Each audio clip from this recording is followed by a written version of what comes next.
Hello friend, स्वागत है आपका अपने चैनल आज क्लास में। आज के इस वीडियो में संस्कृत के 100 काफ़ी महत्वपूर्ण ऑब्जेक्टिव प्रश्न हम आपको बताएंगे। और ये जो 100 ऑब्जेक्टिव प्रश्न है जो आज संस्कृत का पेपर होगा उसके लिए काफ़ी महत्वपूर्ण रहेगा।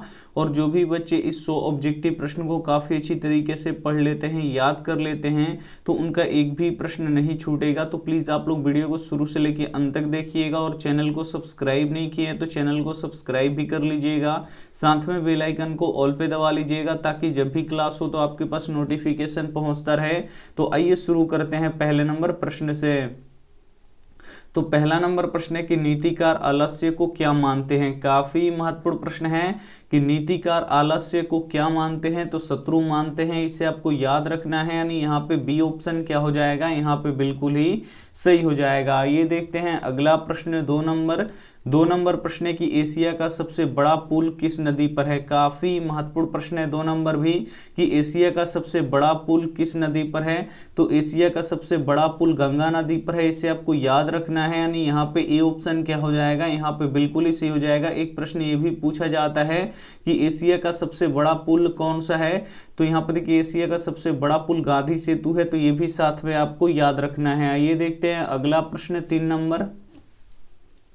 3 नंबर प्रश्न है कि गोलघर कहाँ है। ये भी काफी महत्वपूर्ण प्रश्न है कि गोलघर कहाँ है, तो गोलघर पटना में है, इसे आपको याद रखना है। यानी यहाँ पे बी ऑप्शन क्या हो जाएगा, यहाँ पे बिल्कुल ही सही हो जाएगा। ये देखते हैं अगला प्रश्न 4 नंबर प्रश्न है कि आलसियों के सुख को देखकर कौन नकली आलसी बनने की कोशिश किया। काफी महत्वपूर्ण प्रश्न है 4 नंबर कि आलसियों के सुख को देखकर कौन नकली आलसी बनने का कोशिश किया, तो धूर्तों ने किया। यानी यहाँ पे सी ऑप्शन क्या हो जाएगा, यहाँ पे बिल्कुल ही सही हो जाएगा। ये देखते हैं अगला प्रश्न 5 नंबर प्रश्न है कि कर्ण कौन था। यहाँ पे आपको बताना है कि कर्ण कौन था, तो कर्ण जो थे वो कुंती के पुत्र थे, इसे आपको याद रखना है। यानी यहाँ पे ए ऑप्शन क्या हो जाएगा, यहाँ पे बिल्कुल ही सही हो जाएगा। ये देखते हैं अगला प्रश्न 6 नंबर प्रश्न है कि मूर्ति पर चढ़कर कौन खा रहा था। काफी महत्वपूर्ण प्रश्न है कि मूर्ति पर चढ़कर कौन खा रहा था, तो चूहा खा रहा था, इसे आपको याद रखना है। यानी यहाँ पे ए ऑप्शन क्या हो जाएगा, यहाँ पे बिल्कुल ही सही हो जाएगा। ये देखते हैं अगला प्रश्न 7 नंबर प्रश्न है कि घर में लगी आग को देखकर कौन लोग पलायन हो गए। ये भी काफी महत्वपूर्ण प्रश्न है कि घर में लगी आग को देखकर कौन लोग पलायन हो गए, तो जो धूर्त लोग थे वो पलायन हो गए, यानी भाग गए। यानी यहाँ पे डी ऑप्शन क्या हो जाएगा, यहाँ पे बिल्कुल ही सही हो जाएगा। ये देखते हैं अगला प्रश्न 8 नंबर प्रश्न है कि करमवीर कहाँ के रहने वाले थे। काफी महत्वपूर्ण प्रश्न है 8 नंबर कि करमवीर कहाँ के रहने वाले थे, तो ये भीखनटोला के रहने वाले थे, इसे आपको याद रखना है। यानी यहाँ पे ए ऑप्शन क्या हो जाएगा, यहाँ पे बिल्कुल ही सही हो जाएगा। ये देखते हैं अगला प्रश्न 9 नंबर प्रश्न है कि हमारी भारतीय धारा कैसी है। काफी महत्वपूर्ण प्रश्न है 9 नंबर कि हमारी भारतीय धारा कैसी है, तो हमारी भारतीय धारा विशाल है, इसे आपको याद रखना है। यानी यहाँ पे डी ऑप्शन क्या हो जाएगा, यहाँ पे बिल्कुल ही सही हो जाएगा। ये देखते हैं अगला प्रश्न 10 नंबर प्रश्न है कि घर की लक्ष्मी कौन है। काफी महत्वपूर्ण प्रश्न है 10 नंबर प्रश्न है कि घर की लक्ष्मी कौन है, तो घर की लक्ष्मी कौन होती हैं, स्त्रियां होती हैं। यानी यहाँ पे बी ऑप्शन क्या हो जाएगा, यहाँ पे बिल्कुल ही सही हो जाएगा। ये देखते हैं अगला प्रश्न 11 नंबर प्रश्न है कि मिथिला के मंत्री कौन थे। यहाँ पे आपको बताना है कि मिथिला के मंत्री कौन थे, तो मिथिला के मंत्री वीरेश्वर थे, इसे आपको याद रखना है। यानी यहाँ पे डी ऑप्शन क्या हो जाएगा, यहाँ पे बिल्कुल ही सही हो जाएगा। मिथिला के मंत्री कौन थे, तो वीरेश्वर थे, यानी यहाँ पे डी ऑप्शन क्या हो जाएगा, बिल्कुल ही सही हो जाएगा। ये देखते हैं अगला प्रश्न 12 नंबर प्रश्न है कि आधुनिक काल की संस्कृत लेखिकाओं में कौन प्रसिद्ध थे। काफी महत्वपूर्ण प्रश्न है कि आधुनिक काल की संस्कृत लेखिकाओं में कौन प्रसिद्ध थे, तो क्षमाराव प्रसिद्ध थे, इसे आपको याद रखना है। यानी यहाँ पे सी ऑप्शन क्या हो जाएगा, यहाँ पे बिल्कुल ही सही हो जाएगा। काफी महत्वपूर्ण 100 ऑब्जेक्टिव प्रश्न है, तो प्लीज आप लोग एक भी प्रश्न स्किप मत कीजिएगा, वीडियो को शुरू से लेकर अंत तक जरूर देखिएगा। ये देखते हैं अगला प्रश्न 13 नंबर प्रश्न है कि किस देश में देवता बार बार जन्म लेना चाहते हैं। काफी महत्वपूर्ण प्रश्न है 13 नंबर कि किस देश में देवता बार बार जन्म लेना चाहते हैं, तो भारत देश में देवता बार बार जन्म लेना चाहते हैं। यानी यहाँ पे ए ऑप्शन क्या हो जाएगा, बिल्कुल ही सही हो जाएगा। ये देखते हैं अगला प्रश्न 14 नंबर भी प्रश्न काफी महत्वपूर्ण है कि आर्य समाज की स्थापना सर्वप्रथम कहाँ हुई थी? काफी महत्वपूर्ण प्रश्न है कि आर्य समाज की स्थापना सर्वप्रथम कहाँ हुई थी? तो मुंबई में हुई थी, इसे आपको याद रखना है। यानी यहाँ पे बी ऑप्शन क्या हो जाएगा? यहाँ पे बिल्कुल ही सही हो जाएगा। और किसने किया था आर्य समाज का स्थापना? तो यहाँ पे देखिए दयानंद सरस्वती ने किया था, तो ये भी साथ में आपको याद रखना है। आइए देखते हैं अगला प्रश्न 15 नंबर। 15 नंबर प्रश्न है कि सरस्वती का कुल गृह कौन सा महानगर था? ये भी काफी महत्वपूर्ण प्रश्न है कि सरस्वती का कुल गृह कौन सा महानगर था? तो पाटलिपुत्र था, इसे आपको याद रखना है। यानी यहाँ पे सी ऑप्शन क्या हो जाएगा? यहाँ पे बिल्कुल ही सही हो जाएगा। ये देखते हैं अगला प्रश्न 16 नंबर। 16 नंबर प्रश्न है कि राम परवेश ने स्नातक परीक्षा में कौन सा स्थान प्राप्त किया? काफी महत्वपूर्ण प्रश्न है कि राम परवेश ने स्नातक परीक्षा में कौन सा स्थान प्राप्त किया? तो प्रथम स्थान प्राप्त किया। यानी यहाँ पे सी ऑप्शन क्या हो जाएगा? बिल्कुल ही सही हो जाएगा। ये देखते हैं अगला प्रश्न 17 नंबर कि संसार में बच्चों का सच्चा रक्षक कौन है? काफी महत्वपूर्ण प्रश्न है कि संसार में बच्चों का सच्चा रक्षक कौन है? तो माता है, इन्हें आपको याद रखना है। यानी यहाँ पे ए ऑप्शन क्या हो जाएगा? यहाँ पे बिल्कुल ही सही हो जाएगा। ये देखते हैं अगला प्रश्न 18 नंबर। 18 नंबर प्रश्न है कि सत्य का मुंह किस पात्र से ढका हुआ है? काफी महत्वपूर्ण प्रश्न है कि सत्य का मुंह किस पात्र से ढका हुआ है? तो हिरण्मयी पात्र से ढका हुआ है, इसे आपको याद रखना है। काफी महत्वपूर्ण प्रश्न है। यानी यहाँ पे ए ऑप्शन क्या हो जाएगा? बिल्कुल ही सही हो जाएगा। ये देखते हैं अगला प्रश्न 19 नंबर। 19 नंबर प्रश्न है कि देवता लोग क्या गाते हैं? काफी महत्वपूर्ण प्रश्न है कि देवता लोग क्या गाते हैं? तो देवता लोग संगीत यहाँ पे देखिए गीत गाते हैं। यानी यहाँ पे सी ऑप्शन क्या हो जाएगा? यहाँ पे बिल्कुल ही सही हो जाएगा। ये देखते हैं अगला प्रश्न 20 नंबर। 20 नंबर प्रश्न है कि स्वामी दयानंद का बचपन का नाम क्या है? काफी महत्वपूर्ण प्रश्न है कि स्वामी दयानंद के बचपन का नाम क्या है? तो मूल शंकर है, इसे आपको याद रखना है। यानी यहाँ पे बी ऑप्शन क्या हो जाएगा? बिल्कुल ही सही हो जाएगा। ये देखते हैं अगला प्रश्न 21 नंबर। 21 नंबर प्रश्न है कि करमवीर कौन है? काफी महत्वपूर्ण प्रश्न है कि करमवीर कौन है? तो राम परवेश राम है, इन्हें आपको याद रखना है। यानी यहाँ पे ए ऑप्शन क्या हो जाएगा? यहाँ पे बिल्कुल ही सही हो जाएगा। ये देखते हैं अगला प्रश्न 22 नंबर। 22 नंबर भी प्रश्न काफी महत्वपूर्ण है कि भूख की अग्नि से पीड़ित होते हुए भी कौन कुछ नहीं कर पाता? काफी महत्वपूर्ण प्रश्न है कि भूख की अग्नि से पीड़ित होते हुए भी कौन कुछ नहीं कर पाता? तो आलसी लोग कुछ नहीं कर पाते। यानी यहाँ पे डी ऑप्शन क्या हो जाएगा? बिल्कुल ही सही हो जाएगा। ये देखते हैं अगला प्रश्न यहाँ पे 23 नंबर। 23 नंबर प्रश्न है घर में आग। यहाँ पे देखिए घर में आग देखकर कौन भाग गए? यहाँ पे आपको बताना है कि घर में आग देखकर कौन भाग गए? तो धूर्त भाग गए, इसे आपको याद रखना है। यानी यहाँ पे सी ऑप्शन क्या हो जाएगा? बिल्कुल ही सही हो जाएगा। ये देखते हैं अगला प्रश्न 24 नंबर।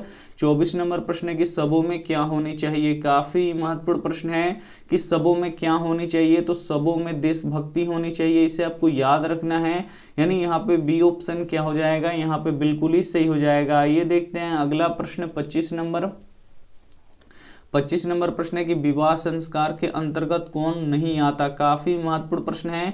यहाँ पे आपको बताना है कि विवाह संस्कार के अंतर्गत कौन नहीं आता है? तो वगदान नहीं आता है, इसे आपको याद रखना है। यानी यहाँ पे बी ऑप्शन क्या हो जाएगा? यहाँ पे बिल्कुल ही सही हो जाएगा। ये देखते हैं अगला प्रश्न 26 नंबर। 26 नंबर प्रश्न है कि पथिका को किसने मारा और खा लिया? काफी महत्वपूर्ण प्रश्न है 26 नंबर कि पथिका को किसने मारा और खा लिया? तो बूढ़ा बाघ ने मारा और खा लिया। यानी यहाँ पे सी ऑप्शन क्या हो जाएगा? बिल्कुल ही सही हो जाएगा। ये देखते हैं अगला प्रश्न 27 नंबर कि मूल शंकर मूर्ति पूजा के थे। काफी महत्वपूर्ण प्रश्न है कि मूल शंकर मूर्ति पूजा के क्या थे? तो विरोधी थे, इसे आपको याद रखना है। काफी महत्वपूर्ण प्रश्न है। यानी यहाँ पे बी ऑप्शन क्या हो जाएगा? बिल्कुल ही सही हो जाएगा। ये देखते हैं अगला प्रश्न 28 नंबर कि पटना किस राज्य की राजधानी है? काफी महत्वपूर्ण प्रश्न है कि पटना किस राज्य की राजधानी है? तो बिहार की राजधानी है, इसे आपको याद रखना है। यानी यहाँ पे ए ऑप्शन क्या हो जाएगा? यहाँ पे बिल्कुल ही सही हो जाएगा। ये देखते हैं अगला प्रश्न 29 नंबर। 29 नंबर प्रश्न है कि आलसियों को सुख देखकर कौन आलसी बनने की कोशिश किए? काफी महत्वपूर्ण प्रश्न है कि आलसियों के सुख को देखकर कौन आलसी बनने की कोशिश किए? तो जो धूर्त लोग थे वो आलसी बनने का कोशिश किए। यानी यहाँ पे सी ऑप्शन क्या हो जाएगा? बिल्कुल ही सही हो जाएगा। ये देखते हैं अगला प्रश्न 30 नंबर। 30 नंबर प्रश्न है कि चरित्र का निर्माण किससे होता है? काफी महत्वपूर्ण प्रश्न है कि चरित्र का निर्माण किससे होता है? तो संस्कारों से होता है, इसे आपको याद रखना है। यानी यहाँ पे ए ऑप्शन क्या हो जाएगा? यहाँ पे बिल्कुल ही सही हो जाएगा। ये देखते हैं अगला प्रश्न 31 नंबर। 31 नंबर प्रश्न है कि गर्गी एवं वाचकौनी किसके दरबार में रहती थी। काफी महत्वपूर्ण प्रश्न है कि गर्गी एवं वाचकौनी किसके दरबार में रहती थी, तो जनक के दरबार में रहती थी। इसे आपको याद रखना है, यानी यहाँ पे बी ऑप्शन क्या हो जाएगा, यहाँ पे बिल्कुल ही सही हो जाएगा। ये देखते हैं अगला प्रश्न 32 नंबर प्रश्न है कि कंपन राय की पत्नी कौन थी। काफी महत्वपूर्ण प्रश्न है कि कंपन राय की पत्नी कौन थी, तो तिरुलांबा थी। इसे आपको याद रखना है, यानी यहाँ पे ए ऑप्शन क्या हो जाएगा, यहाँ पे बिल्कुल ही सही हो जाएगा। ये देखते हैं अगला प्रश्न 33 नंबर प्रश्न है कि फूलों का अधिक उत्पादन कहाँ होता था। काफी महत्वपूर्ण प्रश्न है कि फूलों का अधिक उत्पादन कहाँ होता था, तो पाटलिपुत्र में होता था। इसे आपको याद रखना है, यानी यहाँ पे बी ऑप्शन क्या हो जाएगा, बिल्कुल ही सही हो जाएगा। ये देखते हैं अगला प्रश्न 34 नंबर प्रश्न है कि मानवता के विनाश का भय किससे है। काफी महत्वपूर्ण प्रश्न है कि मानवता का विनाश का भय किससे है, तो शस्त्र से है। इसे आपको याद रखना है, यहाँ पे देखिए अस्त्र से है, यानी यहाँ पे बी ऑप्शन क्या हो जाएगा, यहाँ पे बिल्कुल ही सही हो जाएगा। मानवता के विनाश का भय किससे है, तो अस्त्र यानी हथियारों से है, यानी यहाँ पे बी ऑप्शन क्या हो जाएगा, बिल्कुल ही सही हो जाएगा। ये देखते हैं अगला प्रश्न 35 नंबर कि समाज सुधारक कौन थे। यहाँ पे आपको बताना है कि समाज सुधारक कौन थे, तो स्वामी दयानंद सरस्वती है, जिन्होंने आर्य समाज का स्थापना किए थे। तो स्वामी दयानंद सरस्वती ने आर्य समाज का स्थापना किए थे, और कहाँ किए थे, तो मुंबई में किए थे। तो ये भी साथ में आपको याद रखना है। आइए देखते हैं अगला प्रश्न है 36 नंबर प्रश्न है कि जनक की सभा में कौन रहती थी। काफी महत्वपूर्ण प्रश्न है कि जनक की सभा में कौन रहती थी, तो गर्गी रहती थी। इसे आपको याद रखना है, यानी यहाँ पे बी ऑप्शन क्या हो जाएगा, बिल्कुल ही सही हो जाएगा। ये देखते हैं अगला प्रश्न 37 नंबर कि मेगास्थनीज किसके समय में पटना आया था। काफी महत्वपूर्ण प्रश्न है कि मेगास्थनीज किसके समय में पटना आया था, तो चंद्रगुप्त मौर्य के समय में पटना आया था। इसे आपको याद रखना है, यानी यहाँ पे सी ऑप्शन क्या हो जाएगा, यहाँ पे बिल्कुल ही सही हो जाएगा। ये देखते हैं अगला प्रश्न 38 नंबर प्रश्न है कि बाघ कहाँ बैठा था। काफी महत्वपूर्ण प्रश्न है कि बाघ कहाँ बैठा था, तो बाघ तालाब के किनारे बैठा था। इसे आपको याद रखना है, यानी यहाँ पे सी ऑप्शन क्या हो जाएगा, यहाँ पे बिल्कुल ही सही हो जाएगा। ये देखते हैं अगला प्रश्न 39 नंबर प्रश्न है कि क्षमा किसकी हत्या करता है। काफी महत्वपूर्ण प्रश्न है कि क्षमा किसकी हत्या करता है, तो जो क्षमा होता है ये हमेशा क्रोध की हत्या करता है। इसे आपको याद रखना है, यानी यहाँ पे डी ऑप्शन क्या हो जाएगा, यहाँ पे बिल्कुल ही सही हो जाएगा। ये देखते हैं अगला प्रश्न 40 नंबर प्रश्न है कि अशांति से क्या होता है। काफी महत्वपूर्ण प्रश्न है कि अशांति से क्या होता है, तो मानवता का विनाश होता है। इसे आपको याद रखना है, यानी यहाँ पे बी ऑप्शन क्या हो जाएगा, यहाँ पे बिल्कुल ही सही हो जाएगा। काफी महत्वपूर्ण 100 ऑब्जेक्टिव प्रश्न है, तो एक भी प्रश्न प्लीज आप लोग स्किप मत कीजिएगा, वीडियो को शुरू से लेकर अंत तक जरूर देखिएगा। ये देखते हैं अगला प्रश्न 41 नंबर प्रश्न है कि शास्त्र चर्चा करने के लिए कक्षा में कौन प्रवेश करते हैं। काफी महत्वपूर्ण प्रश्न है कि शास्त्र चर्चा करने के लिए कक्षा में कौन प्रवेश करते हैं, तो यहाँ पे देखिए शिक्षक प्रवेश करते हैं। इसे आपको याद रखना है, यानी यहाँ पे बी ऑप्शन क्या हो जाएगा, बिल्कुल ही सही हो जाएगा। ये देखते हैं अगला प्रश्न 42 नंबर कि आर्य शब्द, यहाँ पे देखिए आर्य शब्द का क्या अर्थ है। काफी महत्वपूर्ण प्रश्न है कि आर्य शब्द का क्या अर्थ है, तो यहाँ पे देखिए श्रेष्ठ और कुलीन दोनों होता है, यानी यहाँ पे सी ऑप्शन क्या हो जाएगा, यहाँ पे बिल्कुल ही सही हो जाएगा। ये देखते हैं अगला प्रश्न 43 नंबर प्रश्न है कि भारतीय, यहाँ पे देखिए भारतीय जीवन में किस काल से संस्कारों का महत्व चला आ रहा है। काफी महत्वपूर्ण प्रश्न है कि भारतीय जीवन में किस काल से संस्कारों का महत्व चला आ रहा है, तो प्राचीन काल से ही चला आ रहा है, यानी यहाँ पे सी ऑप्शन क्या हो जाएगा, यहाँ पे बिल्कुल ही सही हो जाएगा। ये देखते हैं अगला प्रश्न 44 नंबर प्रश्न है कि वनवास प्रसंग में राम सीता लक्ष्मण कहाँ पहुंचे। काफी महत्वपूर्ण प्रश्न है कि वनवास प्रसंग में राम सीता लक्ष्मण कहाँ पहुंचे, तो यहाँ पर देखिए चित्रकूट पहुंचे। इसे आपको याद रखना है, यानी यहाँ पे सी ऑप्शन क्या हो जाएगा, बिल्कुल ही सही हो जाएगा। ये देखते हैं अगला प्रश्न 45 नंबर प्रश्न है कि मंदाकिनी वर्णम पाठ किस ग्रंथ से संकलित है। काफी महत्वपूर्ण प्रश्न है कि मंदाकिनी वर्णम पाठ किस ग्रंथ से संकलित है, तो ये रामायण से संकलित है, यानी यहाँ पे ए ऑप्शन क्या हो जाएगा, बिल्कुल ही सही हो जाएगा। ये देखते हैं अगला प्रश्न 46 46 नंबर प्रश्न है कि यूनान का राजदूत कौन था। काफी महत्वपूर्ण प्रश्न है कि यूनान का राजदूत कौन था, तो मेगास्थनीज था। इसे आपको याद रखना है, यानी यहाँ पे ए ऑप्शन क्या हो जाएगा, बिल्कुल ही सही हो जाएगा। ये देखते हैं अगला प्रश्न 47 नंबर कि मीमांसा दर्शन के रचनाकार कौन है। काफी महत्वपूर्ण प्रश्न है 47 नंबर कि मीमांसा दर्शन के रचनाकार कौन है, तो जैमिनी है। इसे आपको याद रखना है,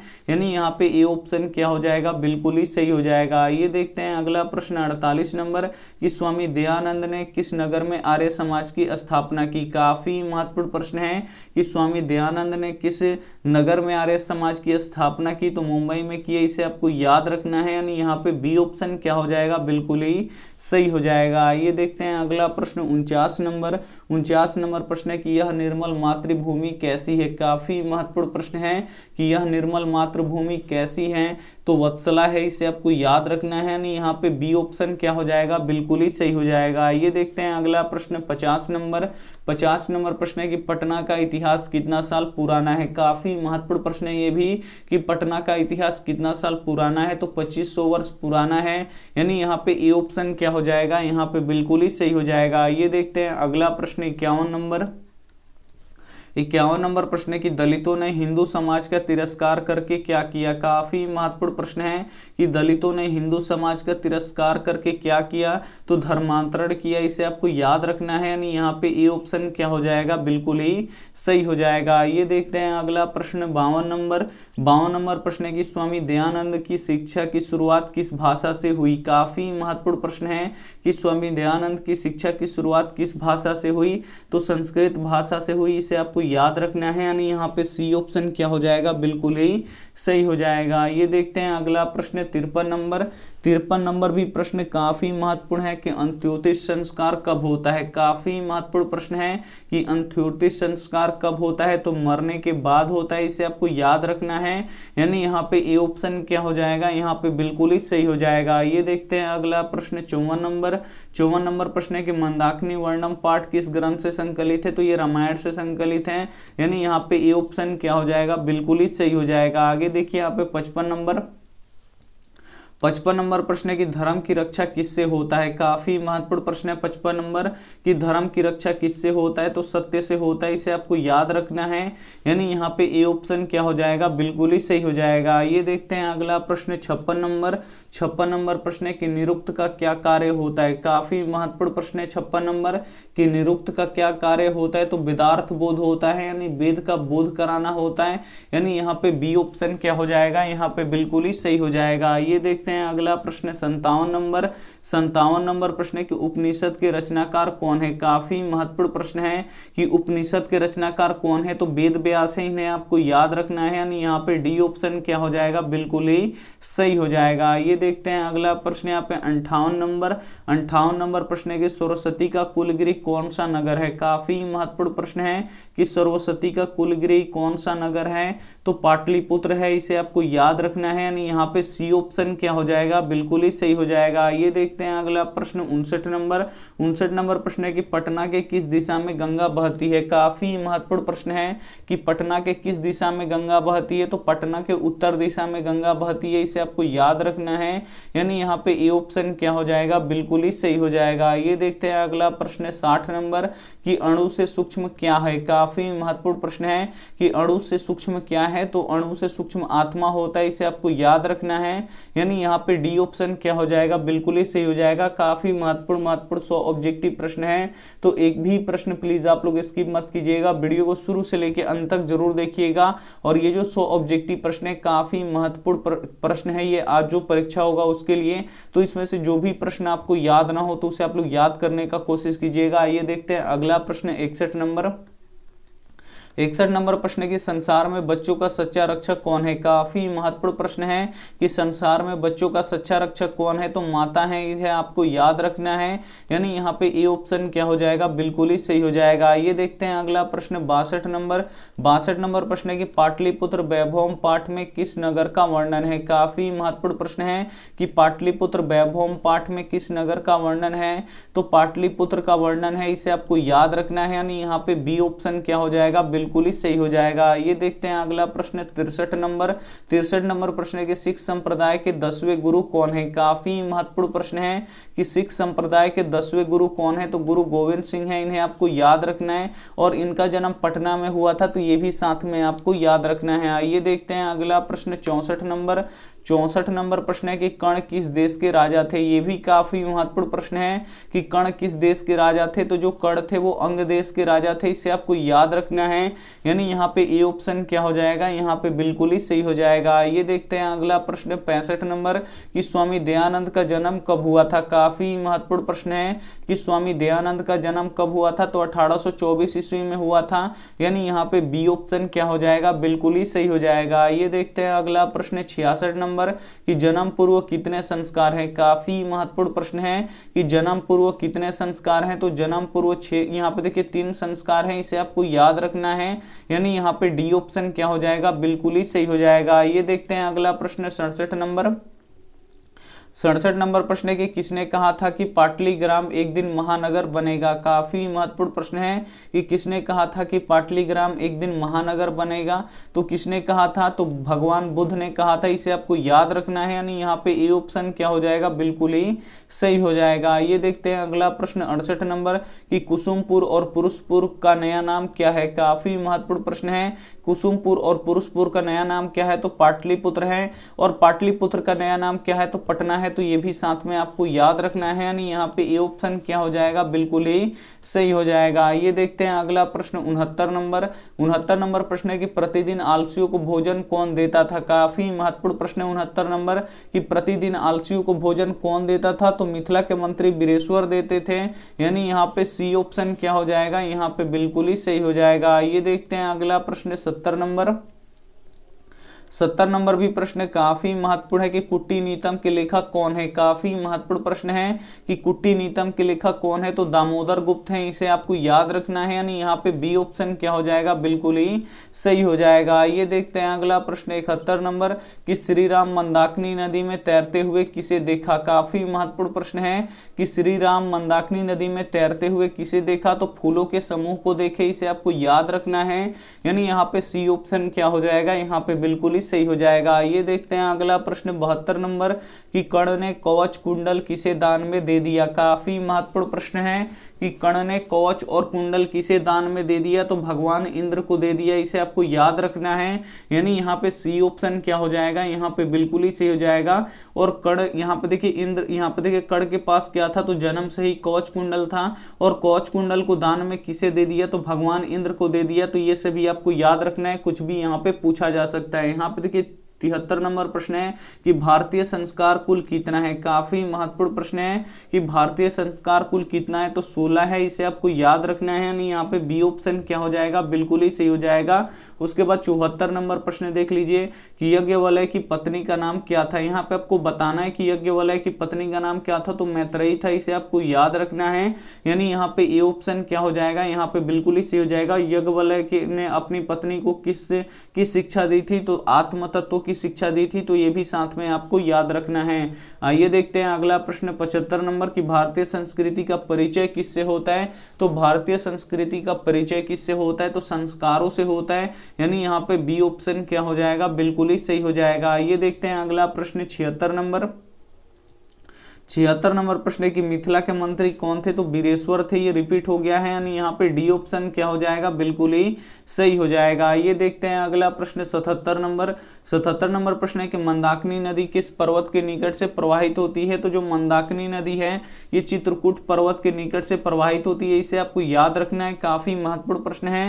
यानी यहाँ पे ए ऑप्शन क्या हो जाएगा, यहाँ पे बिल्कुल ही सही हो जाएगा। ये देखते हैं अगला प्रश्न 78 नंबर कि एक देश दूसरे देश की उन्नति को देखकर क्या करता है। काफी महत्वपूर्ण प्रश्न है कि एक देश दूसरे देश की उन्नति को देखकर क्या करता है, तो द्वेष उत्पन्न करता है, इसे आपको याद रखना है।